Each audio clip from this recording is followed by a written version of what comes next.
ಬೆಂಗಳೂರು ಸೇರಿದಂತೆ ರಾಜ್ಯದಲ್ಲಿ medical oxygen ಕೊರತೆ ಎದುರಾಗಿದೆಯಾ? ರಾಜ್ಯಕ್ಕೆ ನಿತ್ಯ ಎಷ್ಟು ಮೆಟ್ರಿಕ್ ಟನ್ ಮೆಡಿಕಲ್ ಆಕ್ಸಿಜನ್ ಬೇಕೆಂದು ರಾಜ್ಯ ಸರ್ಕಾರ ಕೇಂದ್ರದ ಮುಂದೆ ಬೇಡಿಕೆ ಇಟ್ಟಿದೆ. ಕರ್ನಾಟಕದಲ್ಲೇ ಮೆಡಿಕಲ್ ಆಕ್ಸಿಜನ್ ಕೊರತೆ ಇದ್ರೂ ಬೇರೆ ರಾಜ್ಯಗಳಿಗೆ ಆಕ್ಸಿಜನ್ ಪೂರೈಕೆ ಆಗ್ತಿರೋದೆಷ್ಟು? ನೋಡೋಣ ಆಕ್ಸಿಜನ್ ಆಪತ್ತು ನ್ಯೂಸ್ ಟಾಪ್ 9ನಲ್ಲಿ. ಕೊರೋನಾ ಆರ್ಭಟದ ಮಧ್ಯೆ ಬೆಂಗಳೂರು ಸೇರಿದಂತೆ ರಾಜ್ಯದಲ್ಲಿ ಆಕ್ಸಿಜನ್ ಹಾಹಾಕಾರ ಎದುರಾಗಿದೆ. ಆಕ್ಸಿಜನ್ ಸಿಗದೆ ಆಸ್ಪತ್ರೆಗಳಲ್ಲಿ ರೋಗಿಗಳು ಪರದಾಡ್ತಾ ಇದ್ದು ಪ್ರಾಣವಾಯುಗಾಗಿ ಸೋಂಕಿತರು ವಿಲವಿಲನೆ ಒದ್ದಾಡ್ತಿದ್ದಾರೆ. ಆಕ್ಸಿಜನ್ ಹಾಹಾಕಾರಕ್ಕೆ ಬ್ರೇಕ್ ಹಾಕಲು ಸರ್ಕಸ್ ಮಾಡ್ತಿರುವ ಸರ್ಕಾರ ಸೋಂಕಿತರ ಸಂಖ್ಯೆ ತಗ್ಗಿಸಿ ಆಕ್ಸಿಜನ್ ಅಭಾವ ತಗ್ಗಿಸಿತಾ ಅನ್ನೋ ಅನುಮಾನ ಮೂಡಿದೆ. ಕೊರೋನಾ ಸೋಂಕಿತರಿಗೆ ಅತ್ಯಗತ್ಯವಾಗಿ ಬೇಕಾಗಿರೋ ಮೆಡಿಕಲ್ ಆಕ್ಸಿಜನ್ಗೆ ಕೊರತೆ ಉಂಟಾಗಿದೆ. ಬೆಂಗಳೂರು ಸೇರಿದಂತೆ ಇಡೀ ರಾಜ್ಯಕ್ಕೆ ಪ್ರತಿನಿತ್ಯ 800ರಿಂದ 900ರಷ್ಟು ಮೆಟ್ರಿಕ್ ಟನ್ ಮೆಡಿಕಲ್ ಆಕ್ಸಿಜನ್ ಅವಶ್ಯಕತೆ ಇದೆ. ಆದರೆ ಇನ್ನು 70ರಿಂದ 80 ಮೆಟ್ರಿಕ್ ಟನ್ ಆಕ್ಸಿಜನ್ ಇದೆ. ಮೆಡಿಕಲ್ ಆಕ್ಸಿಜನ್ ಕೊರತೆ ನೀಗಿಸಲು ಕೇಂದ್ರ ಸರ್ಕಾರದ ಮೊರೆ ಹೋಗಿದ್ದ ರಾಜ್ಯ ಸರ್ಕಾರ ಪತ್ರ ಬರೆದಿತ್ತು. ಹೆಚ್ಚು ಆಮ್ಲಜನಕ ನೀಡುವಂತೆ ಕೇಂದ್ರಕ್ಕೆ ರಾಜ್ಯ ಬೇಡಿಕೆ ಇಟ್ಟಿತ್ತು.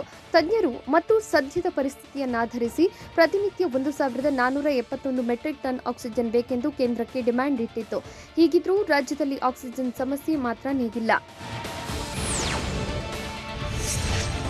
ಕೊರೋನಾ ಸೋಂಕಿತರು ಆಕ್ಸಿಜನ್ಗಾಗಿ ಪರದಾಡ್ತಾ ಇದ್ದು ಬೇಕಾದಷ್ಟು ಆಕ್ಸಿಜನ್ ಪೂರೈಕೆಯಾಗದಿದ್ರೆ ದೊಡ್ಡ ಅಪಾಯ ಕಟ್ಟಿಟ್ಟ ಬುತ್ತಿಯಾಗಿದೆ. ಬೇಕಾದಷ್ಟು ಆಕ್ಸಿಜನ್ ಸಿಗದಿದ್ರೆ ಬೆಂಗಳೂರಲ್ಲಿ ದೊಡ್ಡ ದುರಂತ ಎದುರಾಗಲಿದೆ. ಸದ್ಯ ರಾಜ್ಯಕ್ಕೆ 700ರಿಂದ 800 ಮೆಟ್ರಿಕ್ ಟನ್ನಷ್ಟು ಆಕ್ಸಿಜನ್ ಪೂರೈಕೆಯಾಗ್ತಿದೆ ಎನ್ನಲಾಗ್ತಿದೆ. ಆದರೆ ಇನ್ನು ಹೆಚ್ಚು ಕೃತಕ ಆಕ್ಸಿಜನ್ ಕರ್ನಾಟಕಕ್ಕೆ ಬೇಕಿದ್ದು ಬೇಕಾದಷ್ಟು ಆಕ್ಸಿಜನ್ ಸಪ್ಲೈ ಆಗದಿದ್ರೆ ಬಹುದೊಡ್ಡ ಆಪತ್ತು ಕಾದಿದೆ. ಆಕ್ಸಿಜನ್ ಹಾಹಾಕಾರ ಎದುರಾಗಿದ್ರೂ ಸರ್ಕಾರ ಮತ್ತೊಂದು ಎಡವಟ್ಟು ಮಾಡಿದ್ದು ಬೆಂಗಳೂರು ಸೇರಿ ಇಡೀ ರಾಜ್ಯಕ್ಕೆ ಮತ್ತೊಂದು ಮಹಾ ಗಂಡಾಂತರ ಎದುರಾಗಿದೆ. ರಾಜ್ಯದಲ್ಲಿ ಉತ್ಪಾದನೆಯಾಗಿರೋ ಆಕ್ಸಿಜನ್ ಬೇರೆ ರಾಜ್ಯಕ್ಕೆ ಸಪ್ಲೈ ಮಾಡಲಾಗ್ತಿದೆ.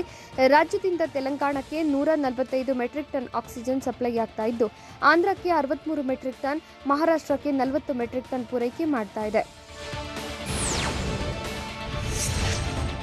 ರಾಜ್ಯದಲ್ಲಿ ಮೆಡಿಕಲ್ ಆಕ್ಸಿಜನ್ಗಾಗಿ ಹಾಹಾಕಾರ ಶುರುವಾಗಿದ್ರೂ ಬೇರೆ ರಾಜ್ಯಗಳಿಗೆ ಪೂರೈಕೆ ಮಾಡಲಾಗ್ತಿದೆ. ತೆಲಂಗಾಣ, ಆಂಧ್ರ, ಮಹಾರಾಷ್ಟ್ರಕ್ಕೆ ಆಕ್ಸಿಜನ್ ಸಪ್ಲೈ ಮಾಡ್ತಿದ್ದಾರೆ. ಹೀಗಾಗಿ ಕೇಂದ್ರ ಸರ್ಕಾರಕ್ಕೆ 1471 ಮೆಟ್ರಿಕ್ ಟನ್ ಸಪ್ಲೈಗೆ ರಾಜ್ಯ ಸರ್ಕಾರದಿಂದ ಮನವಿ ಮಾಡಲಾಗಿತ್ತು. ಮೇ 1ರಿಂದ ರಾಜ್ಯಕ್ಕೆ 1471 ಮೆಟ್ರಿಕ್ ಟನ್ ಆಕ್ಸಿಜನ್ ಸಪ್ಲೈಗೆ ಮನವಿ ಮಾಡಿದ್ರು. ಕೇಂದ್ರ ಸರ್ಕಾರ ಕರ್ನಾಟಕಕ್ಕೆ ಬೇಡಿಕೆಗಿಂತ ಕೇಂದ್ರ ಸರ್ಕಾರದಿಂದ ಕಡಿಮೆ ಆಕ್ಸಿಜನ್ ಪೂರೈಕೆ ಮಾಡ್ತಾ ಇದೆ. ದಿನನಿತ್ಯ 800 ಮೆಟ್ರಿಕ್ ಟನ್ನಷ್ಟು ಮಾತ್ರ ಕಳಿಸುತ್ತಿದೆಯಂತೆ.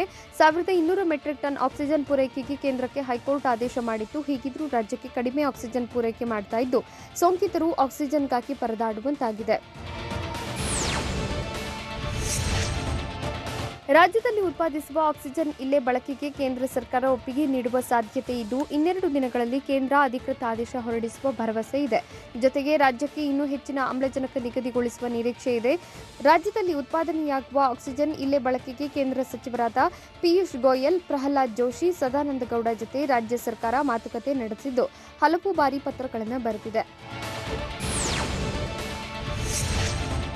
ರಾಜ್ಯಕ್ಕೆ ನಿತ್ಯ 1400ರಿಂದ 1700 ಮೆಟ್ರಿಕ್ ಟನ್ನಷ್ಟು ಆಕ್ಸಿಜನ್ ಅವಶ್ಯಕತೆ ಇದೆ. ಹೀಗಾಗಿ ಇನ್ನೊಂದು ವಾರದಲ್ಲಿ 320 ಧ್ರುವೀಕೃತ ಆಮ್ಲಜನಕ ರವಾನೆ ಮಾಡುವ ನಿರೀಕ್ಷೆಗಳಿವೆ. ಕಳೆದ 7 ದಿನಗಳಲ್ಲಿ ರಾಜ್ಯದಲ್ಲಿ ಸರಾಸರಿ 880 ಮೆಟ್ರಿಕ್ ಟನ್ನಷ್ಟು ಮೆಡಿಕಲ್ ಆಕ್ಸಿಜನ್ ಬಳಕೆ ಮಾಡಿದ್ದು ಮಂಗಳವಾರ 66.7 ಮೆಟ್ರಿಕ್ ಟನ್ನಷ್ಟು ಆಮ್ಲಜನಕ ಕೊರತೆ ಉಂಟಾಗಿತ್ತು.